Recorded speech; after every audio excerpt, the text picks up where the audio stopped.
வணக்கம். 8ஆம் நம்பர் தலைவர் பேசுகிறேன். விக்கிரமாதித்தன் கதையில் வேதாளமும் விக்கிரமாதித்தன் சொல்லி ஒரு பல கதைகள் இருக்குது. அதில் ஒரு கதை இதுவரையும் உலகம் இவ்வளவு வருஷம் ஆகிப்போச்சு, இது வரைக்கும் விடையே இல்லாத ஒரு கதை ஒன்று இருக்குது. அந்த கதை எதுக்கு சொல்ல வரீங்கன்னா, ஒரு முக்கியமான பாயிண்ட்டுக்காக நான் சொல்ல வரேன். இதை கவனமாக கேட்கணும் எல்லாருமே. 1000 இளவரசன் 1000 ராசாவை கொண்டுச்சுன்னா ஒரு முனிவருடைய கோரிக்கை நிறைவேறுது. காளி நான் உனக்கு வேணுங்கிற வரம் தர்றேன்னு சொல்லி பிடிச்சி 999 ராசனை கொண்டு விட்டேன். ஒரே ஒரு ராசனை கொண்டு விட்டா அவன் விரதம் பூர்த்தி ஆகுது. காளி நினைச்சதை கொடுத்துரும், என்ன கேட்குறான்னா காளி கொடுத்துரும் அப்படிங்கிற ஒரு கதை அதில் வருது. அதில் கடைசியில் ஒரு கதை ஒன்று சொல்லிக்கிட்டே வருது. வேதாள சொல்லிக்கிட்டே வருது. விக்ரமாதித்தன்ட்ட சுருக்கமாக சொல்லுவோம், சொல்லிக்கிட்டே வருது. ஒன்னொன்னுக்கா பதில் சொல்லிக்கிட்டே வர்றேன். பதில் சொல்லலை, தப்பா சொன்னாலும் உன் தலையை வெட்டிப்பிடுவேன். வேதாளம் சொன்னதுக்கு விக்ரமாதித்தன் சொல்லுது. தவறா சொன்னாலும் உன் தலை வெடிச்சிடும். பதில் சொல்லாமல் அமைதியாக இருந்தால் உன் தலை வெடிச்சிடும். இது முக்கியமான விஷயம். அதே நான் கதை கருக்கிட்டே இருப்பேன், நீ கதை கரெக்டான கதை சொல்லிக்கிட்டே வரணும், பதில் சொல்லிக்கிட்டே வரணும். இதே ஒப்பந்தம், நம்ம 2 பேருக்குள்ள ஒப்பந்தம் அப்படின்னு சொல்ல கண்டு இவன் சரி தூக்கிட்டு சொல்ல அது திருப்பி முருங்கை மரத்திலே தொங்க இப்படி கதை வந்துக்கிட்டே இருக்கு, போய்கிட்டே இருக்கு. கடைசியாக ஒரு கதை ஒன்று சொல்லுது. நான் அந்த கதையை ஒன்று சொல்கிறேன், இதுக்கு பதிலை சொல்லு அப்படின்ட்டுச்சு. ஒரு நாட்டை ஒருத்தையும் ஆடுறேன். அவனுக்கு ராஜாவுடைய பொண்டாட்டி இறந்து போகிறான். அவங்க 2 பேருக்கு ஒரே ஒரு பையன் இருக்கேன். இது ஒரு பாதை. இன்னொரு பக்கத்து நாட்டில் ஒரு ராசா இருக்கா, ஒரு ராணி இருக்கா. அவளுக்கு ஒரே ஒரு பொம்பளை பிள்ளை. பக்கத்து நாட்டுக்காரன் படையெடுத்து அந்த ராசாவை கொண்டு விடுறேன். இவளுக்கு இந்த நாட்டுக்காரன் படையெடுத்து இவ யதார்த்தமாக படையெடுக்காம நோய் பயப்பட்டு செத்து போறான். இவனுக்கு புருஷன் இல்லை, இந்த ராசாவுக்கு புருஷன் இல்லை. அந்த ராணிக்கு பொண்டாட்டி புருஷன், இவனுக்கு பொண்டாட்டி கிடையாது, அவனுக்கு புருஷன் கிடையாது. இப்படி இருக்கு. அதை நாடை விட்டு துரத்திட்டாங்க, ஓடி போறான். நைட்டோட நைட் என்கிட்ட பதறிக்கிட்டு என்கிட்ட ஓடி உயிரை காப்பாற்றிக்கணும்னு அவளுக்கு 2 பேரும் ஓடி போயிட்டாங்க. இவங்க 2 பேரும் அப்போன்னு மைனு நாடை நிர்வாகம் பார்க்குறாங்க. தினம் நகர்வலம் போகிறது வழக்கம். நகர்வலம் போய்கிட்டே இருக்கும்போது சொல்லிக்கிட்டே இருக்கேன், மயனுக்கு 17 வயசாச்சு.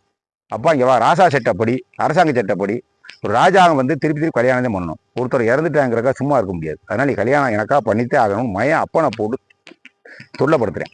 சர்ரா பண்ணிக்கிறேன்டா, விட்றா ஒன்று நீ சொல்லிட்டு அப்படின்னு அவன் சொல்லிட்டேன். பேசிக்கிட்டே போகும்போது அந்த அம்மா சத்திரத்தில் 2 பேரும் ஆத்தாளு மகளும் ஒளிஞ்சிருக்காங்க. ஆக யாரோ திருட வர்றாங்க விலைக்கு அப்படின்னு நம்ம நகர்லாம் போட்டிருக்கா, வாடா ஒளிஞ்சிக்கிறோம்னு சொல்லிட்டு ஆத்தாளு மகளும் போய் ஒளிய. இவங்க அப்பனும் மயனும் போய் ஆக அரை திருடன் சத்தம் கேட்குது, யாருன்னு பார்க்கணும் திருத்துன்னு போக பார்த்தா ஒரு குளத்துக்குள்ளே இறங்கி அங்கிட்டு போகும்போது பார்த்து விட்டாங்க. ஆளை பார்க்கல, கால் தடத்தை பார்த்து விட்டாங்க. உடனே மயன் சொல்கிறேன், அப்பா இங்கே வா. போய்கிட்டு இருக்க 2 பேர் 4 தடம் இருக்குது. 2 பேர் வந்திருக்காங்க.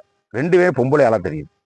இந்த 2 பொம்பளை ஆளில் சின்ன தடமா கால் தடத்தை பார்த்தேன் கண்டுபிடிக்கிறேன் மயன். பெரிய தடத்தை நீ கல்யாணம் பண்ணிக்க, பெரிய பொம்பளை நீ கல்யாணம் பண்ணிக்க, சின்ன கால் தடத்தை மகளை நான் கல்யாணம் பண்ணிக்கிறேன், இதுக்கு ஒப்பந்தம் சரியா அப்படிங்கிறேன். 2 பேர் அப்பனும் மயன் பேசிக்கிறேன். சரிப்பா அப்படிங்கிறேன். அப்போ மயன் சொன்னதுக்கு பூரா சரிங்கிறேன். பின்தொடர்ந்து போகிறாங்க. ஆளை போய் பிடிச்சி போகிறாங்க, ஆத்தாளையும் மகளையும். நில்லு, யாரை நீ அப்படின்னு சொன்னால், அந்த நாட்டு ராணி என் புருஷனை கொண்டு விட்டாங்க, என்னையும் கொல்ல வந்தாங்க, நான் ஓடியாந்துட்டோம். அப்படியா அப்படின்னு சொல்ல முடியும். எனக்கும் என் மயனுக்கும் ஒரு ஒப்பந்தம் உள்ள நடந்திருக்கு. நாங்கள் வந்துக்கிட்டே இருக்கும்போது நீங்கள் 2 பேர் பெண்கள் தானே என் மயன் அப்பயே சொல்லிட்டேன். இப்போ எங்கள் 2 பேர்த்துக்குள்ள என்ன ஒப்பந்தம்னா, கால் தடத்தை பார்த்தே உன்னை பின்தொடர்ந்து வந்தோம். பெரிய கால் தடத்தை நான் கல்யாணம் பண்ணுறது, சின்ன கால் தடத்தை என் மயன் கல்யாணம் பண்ணுறது, இதே எங்களுக்குள்ள ஒப்பந்தம் அப்படின்னு சொன்னபடி. அப்படியா அப்படின்னு அவளுக்கு ஒரு சந்தோஷமாகி போய் போய் நில்லுங்க அப்படின்னு சொன்னா, மகதடம் பெருசா இருக்கு, ஆத்தா கால சிறுசா இருக்கு. இது எப்படி பண்றது? அப்ப எப்படி பண்ணணும்?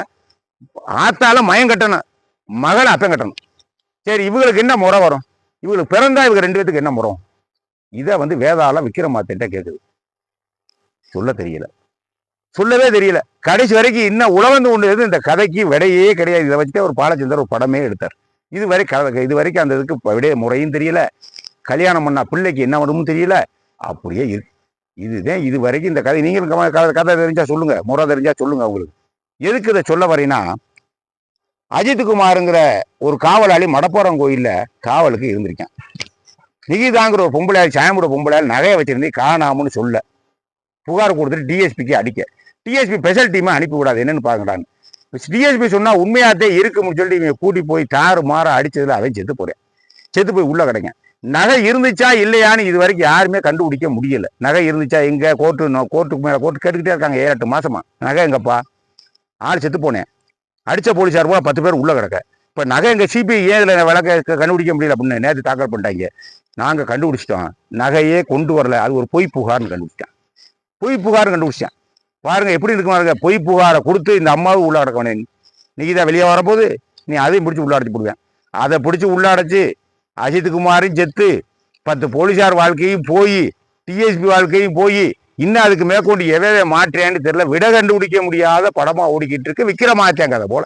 அதுக்காக சொல்லிக்கிட்டு இருக்கு. அதுக்கு எப்படி விட தெரியலையோ இதுக்கு விட தெரியல. என்னென்ன பாரியா விதிவசன் எப்படி கொண்டு வந்து பார்த்தீங்களா? அவனை அடிச்சு அவனை கொண்டு இவங்க வாழ்க்கை போய் அவன் செத்து நிகிதா உள்ள போய் எவ்வளவு பிரச்சனை இப்படி போயிட்டே இருக்கு. நான் என்ன கேட்குறேன், ஒரு சாதாரண பொம்பளையால் பொய் புகார் கொடுக்குற அளவில் போலீஸ் ஸ்டேஷன் நிர்வாகம் எப்படி இருக்குன்னு நீங்க யோசிக்கணும். தமிழ்நாடு சர்க்கார் யோசிக்கணும். இந்திய உளவுத்துறை ரொம்ப கவனமா யோசிக்கணும். ஒரு பெட்டிஷன் சாதாரண நீங்க வாங்க மாட்டீங்களே, எப்படி வாங்கினீங்க? டிஐபி சொன்னாருங்கிறதுக்காக ஒருத்தர் தூக்கி கொண்டு அடிச்சு கொண்டு விட்டியில இந்த நகை இல்லைங்கிறாங்களே சிபிஐ. இதுக்கு எப்படி என்ன பண்றது சொல்லுங்க பார்க்கலாம். இதுக்கு எங்கே முடியும் இந்த பிரச்சனை? என்னமே பண்ண முடியாதையா இனிமே. அப்புறம் எந்த அளவுக்கு நீங்க போலீஸ் ஸ்டேஷன்ல வெறும் முடியா கோழியா இருக்கேன்னு நினைச்சிட்டாங்களா அந்த நீதாமனாவே? நான் கேட்குறேன், நீதாமாவே போலீஸ் ஸ்டேஷன் காக்கி சட்டை கொடுத்துருக்கேன் பூரா போலீஸ் ஸ்டேஷன்ல பெரம்போக்குன்னு நினைச்சிட்டாளாவ? கொடுக்கலாமா? இந்த மாதிரி கொடுக்கலாமா? நீங்க ஏத்துக்கலாமா? அப்புறம் என்ன அர்த்தம்? இதே மாதிரி வழக்கு இதே மாதிரி பல இடங்கள்ல நீங்க தொலையாத பெட்டிஷனை பூரா தொலைஞ்சுன்னு வாங்கிட்டு இருக்கீங்க. அதனால இவளுக்கும் அந்த தைரியம் வந்திருக்கு, கொடுக்கக்கூடிய தைரியம். நான் கூட தொலைஞ்சிருக்கும்னு நான் கூட பேசியிருக்கேன். 2 வீடியோல நான் தொலைஞ்சிருக்கலாம், போலீஸார் சும்மா அடிக்க மாட்டாங்க அப்படின்னு நானும் சொன்னேன். அதை போல நீதிபதியும் கேட்கிறாரு. அப்ப தொலைலைன்னா நிகிதாவுக்கும் அஜித்குமாருக்கும் ஏதாவது முன்பாக இருந்திருக்கான்னு கேட்கிறாரு. இல்லைன்ட்டேன் சிபி. சரி 10 போலீஸாருக்கும் அஜித்குமாருக்கும் வேற ஏதாவது முன்பாக இருக்கா? அதுவும் இல்லைங்கிறேன். எதுவுமே இல்லைங்கிறேன். அப்ப எதுவுமே இல்லைன்னா டிஎஸ்பி சொன்னதுக்காக இவங்க தாக்கிட்டாங்க, அவன் செத்து போனேன் அப்படிங்கிறாரு. எவ்வளவு பெரிய விஷயம் பாருங்களா. ரகசியத்துல ரகசியம், பெரிய ரகசியம். என்ன நடக்குதுன்னே தெரியல நாட்டுல. அப்ப இந்த அம்மா எப்படி புகார் கொடுத்துச்சு? இதே மாதிரி பல பேர் புகார் கொடுத்துருக்கதா செய்தி வந்திருக்கணும். பொய் பெட்டிஷன் கொடுத்துருக்கேன், பொய் பெட்டிஷன் கொடுத்துருக்கீங்க, வாங்குறீங்களா போலீஸ் ஸ்டேஷன்ல? தெளிவா விசாரிச்சுலே வாங்கினேன். இங்கே கொண்டு வந்து இங்கே வந்த எப்படி போனேன்? இவங்க பொம்பளை என்னன்னு வாங்கிட்டாங்க பெட்டிஷனை. வேற ஒன்றும் இல்லை. பொம்பளை நைட்டு 8 மணி போல வர்றா, பொய் சொல்ல மாட்டான் அப்படின்னு புகார் வாங்கிட்டாங்க. அவள் டிஎஸ்பிக்கு போன் அடிக்க, டிஎஸ்பி போச்சு போல அடுறாங்க. அதை அடித்தேன், செத்தே உனைப்ப. இதுக்கு முடிவு என்ன பண்றது சொல்லுங்க பார்க்கலாம்.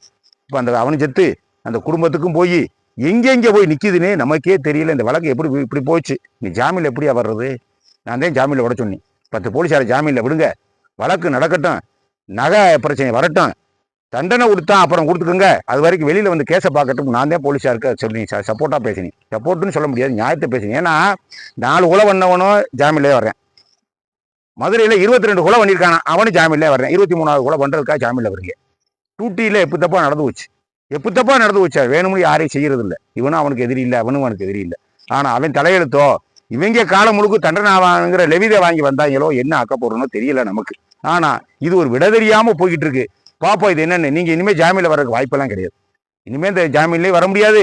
இது எங்கே போய் நிற்கும்னே சொல்ல முடியாது. உங்க வாழ்க்கை அவ்வளோ முடிச்சு.